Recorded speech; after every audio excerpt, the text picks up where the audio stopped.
Қайырлы күн баршаңызға. Бүгін мен сіздерге өзімнің қалай қамырды жұмсақ етіп ашытатынымды әрі веси қолданбай ұнды стакан мөлшерінде қанша салу керекенін көрсетемін. Ол үшін 1 литр суымызға дәміне қарай тұзды, ашытқымызды салып жақсылап араластырамыз. Кейіннен мен мұнда бірден 7 стакан ұн салдым. 1 стакан бізде 250 мл, осынша стаканмен мен 7-еуін салдым. 7-еуін салып болғаннан кейін осылай араластырамыз. Мінекей қолымызға әлі де жұмсақ болып көрініп тұр. Енді осыған тағы да ұн саламыз. Мен 2 стакан ұн салдым. Тағы да араластырамыз. Бұл жерде мен ұнның стаканмен көрсетуімнің себебі, мен оқырмандарым арасында жас қыздар бар, болашақта келін болып түсетін, соларға сәл де болса көмек болсын деген ниетпен мен ұнды осылай стакан мөлшермен көрсетіп жатырмын.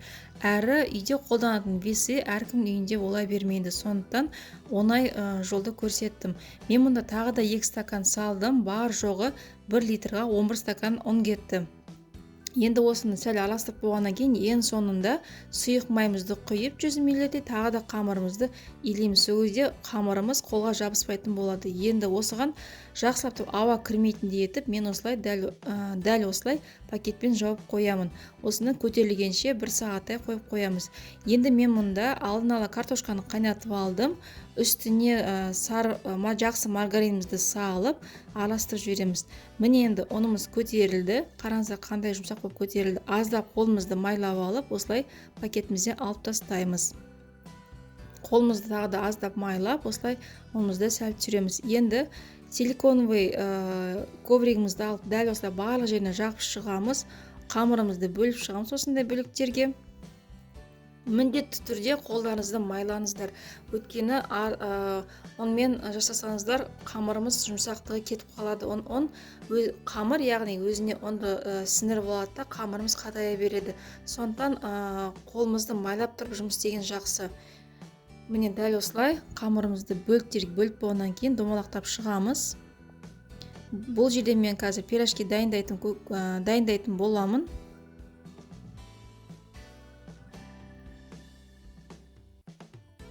Дәл осылай дайындап болғаннан кейін, енді салмасын салатын кезде аздап қолымызды майлап, қамырымыз ортасы жұмсақ болғандықтан аздап қолымызға ортасына ұн сеуіп, аздап мінекей.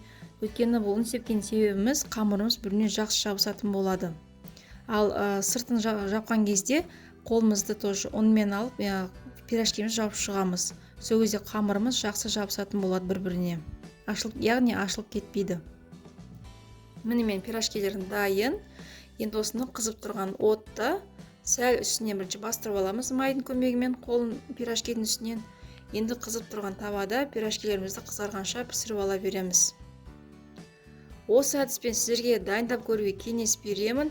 Өйткені мен өзім де алғаш келін болып түскен кезде мүлдем қамыр ашыта алмайтынмын. Енем маған қамыр ашытуды, қамыр жаюды барлығын үйретті. Сіздерге де осылай оңай тезірек үйренсін, қамырларыңыз жұмсақ болсын деген ниетпен стакан мөлшерінде сіздерге көрсеттім. Дәл осылай қалған пирожкиміздің бәрін қызарғанша пісіріп аламыз. Тағы да бір айта кетейін, дәл осы рецептпен, яғни 1 литр суға 11 стакан ұн жұмсалды. Не болмаса весіңіз болса, 1 литр суға 1,5 килограмм ұн кетті. Дәл осы әдіс егер сіздерге көп болатын болса, осы мөлшерді 2 есеге бөліп қамыр ашытсаңыздар болады. Осы әдіспен менде барлығы 25 пирожки және 3 табаннан шықты. Табаннан рецепт менің каналымда бар.